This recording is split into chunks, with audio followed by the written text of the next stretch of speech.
تمرین دیگه برای حلقه توی ویدیو قبلی زدیم که 4 تا حلقه داشتیم، تومو تغییر میکرد. توی این ویدیو توی این تمرین میخوایم برعکس اون رو عمل کنیم، یعنی 4 تا توم داشته باشیم، سر شماره 1 مون فقط حلقه داشته باشیم، یعنی که 1 2 3 4 اینو داشته باشیم.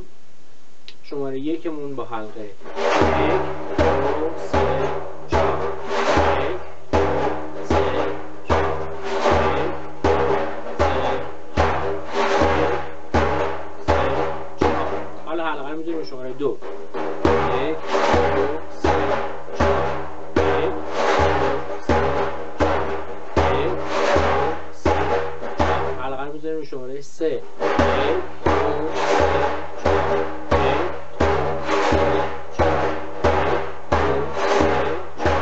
حلقه رو شماره 4 1 2 3 4.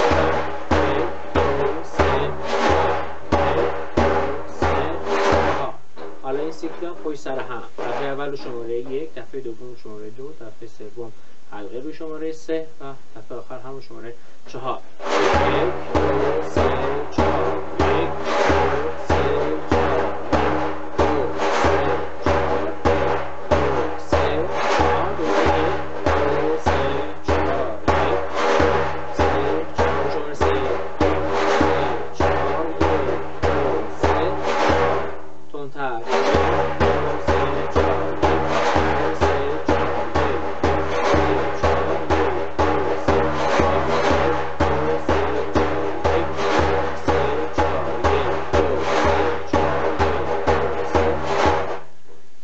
بازی با حلقه ها. گفتم که کاربردش این هست وقتی ما داریم یه ریتم رو به صورت بداهه میزنیم، هر جایی که احساس کردین حلقه قشنگ میشه، زیبا میشه، بتونید اونجا حلقه رو وارد کنید. با سرعت پایین تمرین کنید روی مترونوم و اینکه حتما سیکلاتون رو بتونید بشمارین.